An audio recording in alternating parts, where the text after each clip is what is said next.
Hey guys, welcome back to Salem, Cellar. So it's been a while since we did my top 10 favorite movies for a specific year. So I sat down and thought, what year really has great movies? And 2015 came to mind. So today we will be discussing my top 10 favorite movies, horror and sci-fi movies from 2015. But first, make sure you just hit that like button, make sure you're subscribed, and I'll be right back.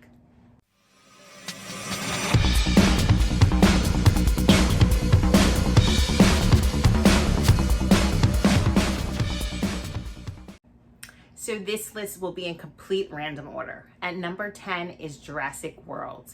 It's starring Bryce Dallas Howard, Chris Pratt. Now the plot for this movie is they are reopening a park at the same site as the original Jurassic Park.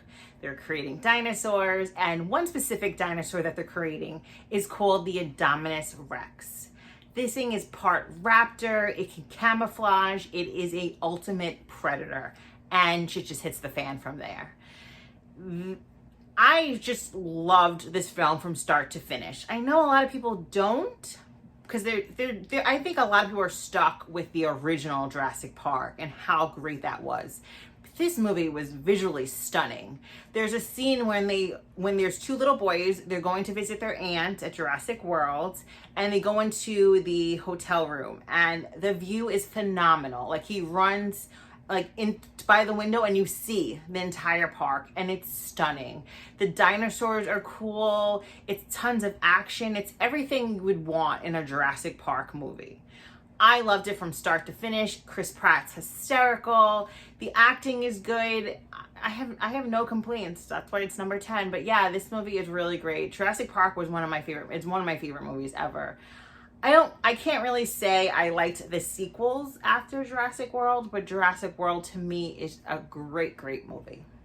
So fun little fact. So you know that scene with the boys and they're trying to get the Jeeps started back up? Those are the actual Jeeps from the original Jurassic Park.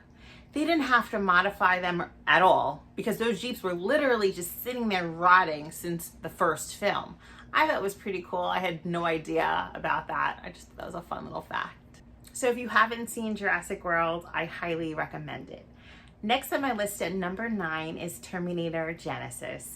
This is starring Jason Clarke and Emilia Clarke, no relation. I know a lot of people don't really love this film, but I really have no complaints. It's a great film. It gets a lot of hate. It's underrated, but I don't think it's bad. And we get Arnold's back. What's better than Arnold Schwarzenegger? Seriously. And this movie is actually the only film that has 3 different types of Terminators. Come on, you can't get that in any other film. You know, it's nonstop action. I have no complaints about the acting. I thought the acting was really well. Like, visually, I am happy. Like, I have no complaints. The storyline is okay. You know, there's some bumps in the road, but overall, like, it's a great film to me. I do have some questions, obviously, and I think there were some holes left in this story that we really needed answered. But I don't think we really got it from another film because it was so hated and underrated. But yeah, I love Terminator Genisys. I can watch it all the time. And maybe I'm biased because I love Arnold and I love anything Terminator. Like, think about it. Like, you're sending somebody back from the future to the 1984 to stop Skynet from destroying the world and taking over humans. Like, can you beat that storyline? I don't think you can. So you can do this storyline as many times as you need to, and I'm going to love it and I'm going to watch it. I'm just a Terminator fan for life. That's just how it is. So if you haven't seen this movie, I recommend it. Just go in with an open mind and have a good time because that's what this movie is. Next on my list at number 8 is Avengers Age of Ultron. This was directed by Joss Whedon.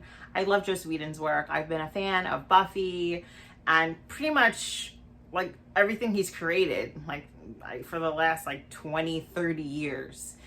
It is the introduction to Wanda and Pietro Maximoff, which is the Scarlet Witch. Well, she becomes the Scarlet Witch, and Quicksilver, and I am a huge fan of Pietro. I'm a huge fan of Quicksilver's. I even named my son after him. But it's just, I love the characters, nonstop action. How can you go wrong with the Avengers? You're like, Carmela, how is that on your list? It's a sci-fi, superhero sci-fi, yes. But yeah, this film is great. It is just, like I said, nonstop action. The acting's great. The cast is great. You can't really go wrong with Robert Downey Jr., like Chris Evans. It's stacked. It's a good time. If you haven't seen the Avenger movies, I definitely recommend them, and I definitely recommend this film. But make sure you see these movies in order, because it can get kind of confusing if this is like the first Avengers you ever see. Like, make sure you just start from the beginning. You can Google a timeline and it will literally tell you what movie to start with and what movie to finish with. Just do it. If you have a weekend free, do that marathon, because it's a good time. My next movie on my list, number 7, is Maggie. Maggie's starring Abigail Breslin and Arnold Schwarzenegger. Now, again, Arnold Schwarzenegger, I love. He will always be number 1 to me. I am a massive, massive fan of his. And zombies. Like, how can you really go wrong with zombies? And this is his first zombie film, which I thought was pretty good. Abigail, we know she did Zombieland. And this film, the budget was so low, Arnold actually did it for free. He read the script and he's like, wow, that's really good. So I'm going to do this for nothing. I'm going to be in your movie for nothing. Yes, that is a true artist. He sees a piece of art and he's like, I want to be a part of it. And I don't care that you can't afford me because I'm this big action star. I'm just going to do it for the hell of it, just because I'm an artist. And he kills the role. The movie's great. You can't go wrong. Arnold and zombies. Just a great combination. And a quick little fun fact I want to throw out there. This is actually the lowest budgeted film that Arnold has done since The Terminator. I thought that was pretty cool. Next on my list at number 6 is The Visit, starring Kathryn Hahn.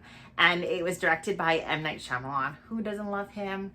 Now, this film was released on 9/11.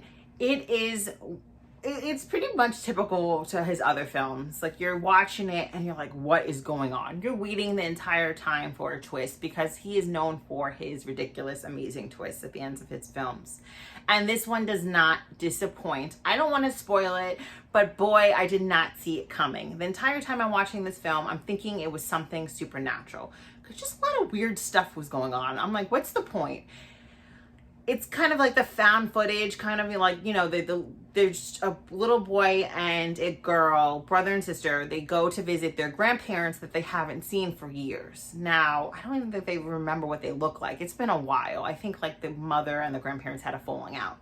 So they go visit the grandparents. The mother's not there. She goes on a cruise. I guess she sends them on a train maybe.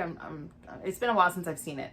And they're spending the week there, and these people are doing some weird, creepy stuff. Like the grandkids are like, what is going on? So like I said, the entire time I'm like, is something supernatural going on? Are they like monsters?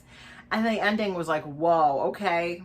And there's stuff that goes on at the end. Whoa. For all of you that have seen the diaper scene, you know what I'm talking about? Okay. Like, that sticks with you for a while. If you haven't seen this film, go see it just for the diaper scene, because it's ridiculous. Yes, it could be a little slow at times, but the twist makes up for it all. And number 5 is Sinister II, which is the sequel from the original Sinister, which was released in 2012. Now, there's something about these Sinister films that just really scares the crap out of me. They're very ominous and dark, but boy, you cannot stop watching them. Now, the first one really creeps me out when you see this boogeyman, when you see his face. It's just a lot of jump scares. It's very dark and just very like eerie. Like I don't really know how to explain it, but like dark and ominous and just like, ooh, I can't watch it like at night before bed. And I watch horror movies to fall asleep every day. And I've done this probably for like the last 20 years of my life. So the fact that I can't watch this movie to fall asleep tells you something. So Sinister 2 explains a little bit more of the story. Now, the first one is a mystery. You're kind of trying to figure out what is going on. Like, who's killing these people? I don't want to give too many things away. But you find out at the very end who is responsible for all these families dying. Like, it's literally family after family after family dies. And then it's Ethan Hawke and his family, and they're living in a house, and he's a writer, and like people were murdered right before he moved, and it was just all these creepy things start to happen. So bam, you find out at the end of the movie who was killing. I'm just going to tell you, because you know what? I'm going to spoil it. If you don't want to hear it, just cover your ears for a second. It was the kids. The kids were killing their families. Yes, this little boogeyman guy, or big boogeyman guy, was manipulating these children to kill their families. Yes. So the whole time you think it's like the actual boogeyman doing it. And at the end of the movie, I'm talking about Sinister One, I'm sorry. But at the end of the movie, you find out it's like the kids. And then the daughter kills Ethan Hawke and his wife and their son, and it's pretty horrible. It's a pretty horrible ending. And then she goes off with the boogeyman.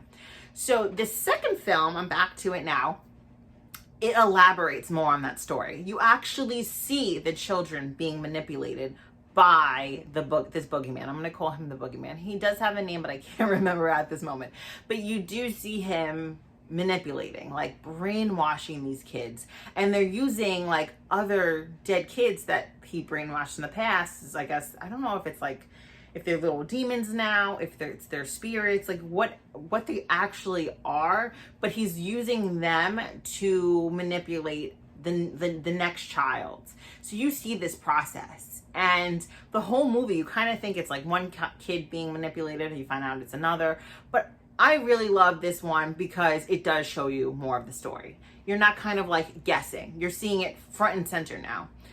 I mean, the acting maybe is a little bit, it's not as on point as the first one. I would have to say that. Like, the acting is just a little bit better in the first one because, you know, Ethan Hawke is phenomenal, but it's just, it doesn't take away from the story. It doesn't take away from the creepiness. You see more of the videos of like the actual like murders and these kids like doing these horrible things to their family. Like, there's one like videotape that you see, and it's like you see the whole family like lined up on the ground. They're all gagged and bound, and like the lawnmower comes. Is it a lawnmower? Maybe like a John Deere? I don't know, something that, you know, something similar to that, and just like annihilates them. Like, it's just, it's hard to watch. It's scary. It's creepy.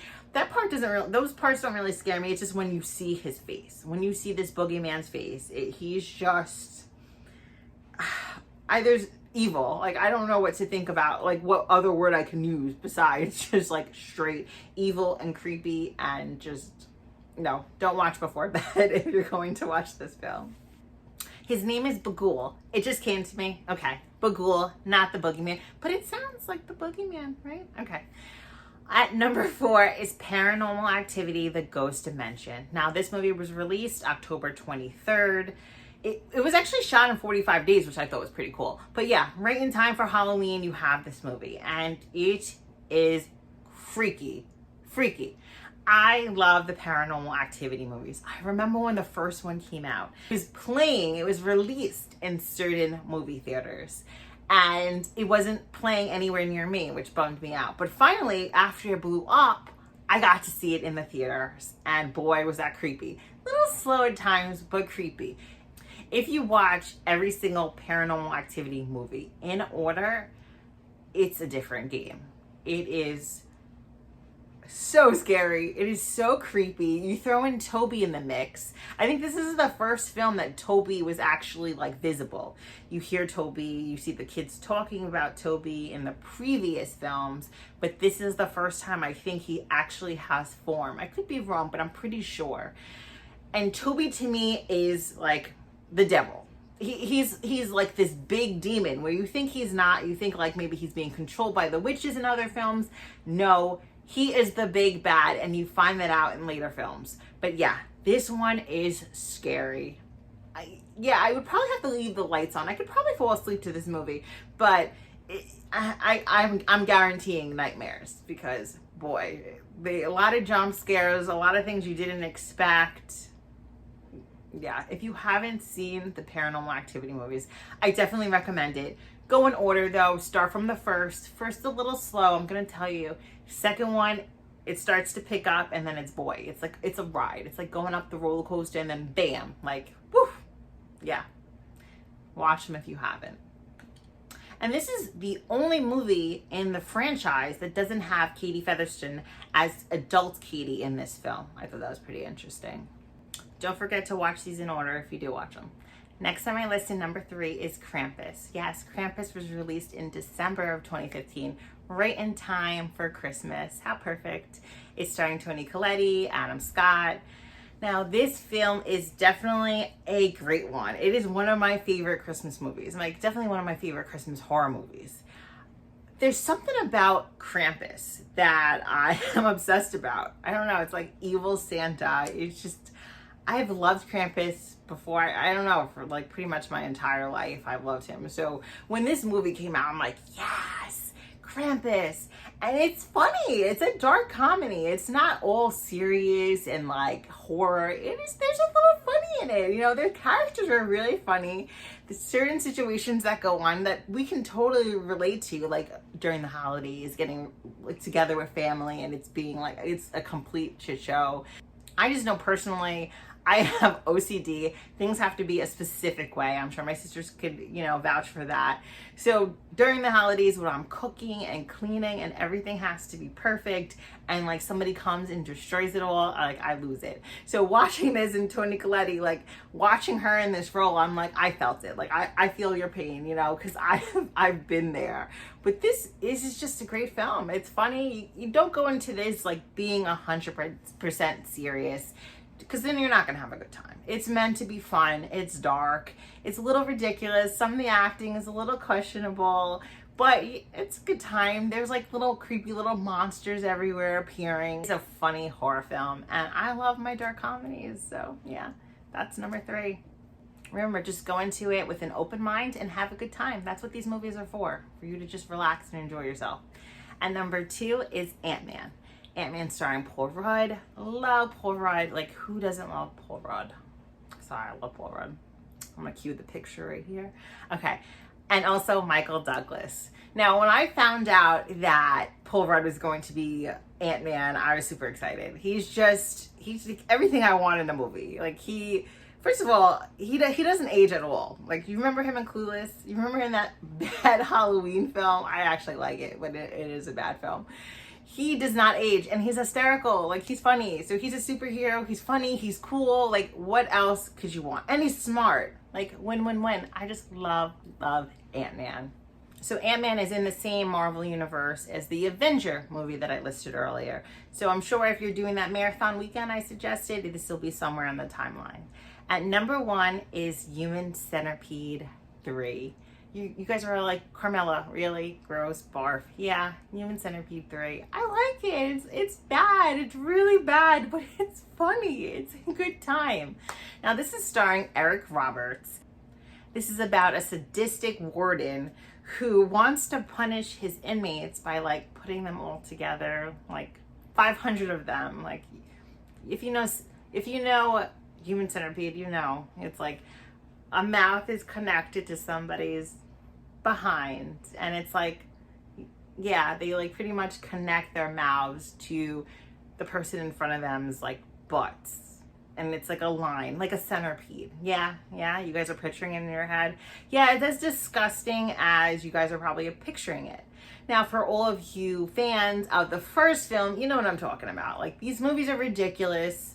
This one is completely outrageous and out there. But after the second film, I enjoyed this one. Because the first film I liked. It's disgusting. Yes, I know. You're like, it's gross, Carmel. But I liked it. It was a good film. The second one is horrific. I will never watch that again. It was like a one and done, scarred me for life film I will never touch. I do not recommend Human Centipede 2. It is disgusting. It is violent. It is just... It's horrifying and not in a good way. But 3, it's back to like being silly. It's definitely a B film. I'm not going to say the acting is good, because it's not. I'm not going to say that it was shot well, because it's not. But the idea is absolutely insane, and I like insane. Like, it's gross, but it's fun. It's fun. Do not, like, if you get sick easily and you're nauseous easily, do not watch this film. Because literally 500 men are all connected to each other. So like, the front guy eats, the second guy cannot eat. well, his mouth is connected to the front guy's butt. So he's eating what's coming out of the first guy. Yeah.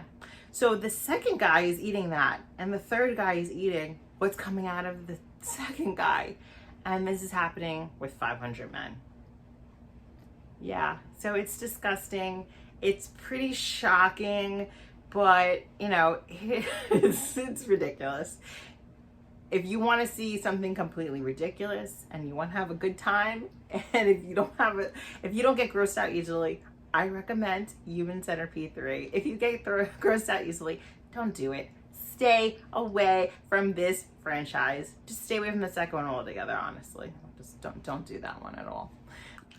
Thank you guys so much for watching. I hope you enjoyed my list. Comment down below. Let me know what your favorite film is from 2015. I just chose my favorite horror and sci-fi movies. You know, there's so many other great movies out there. And always make sure you're following me on social media. Make sure you just hit that subscribe button, and I'll be right back.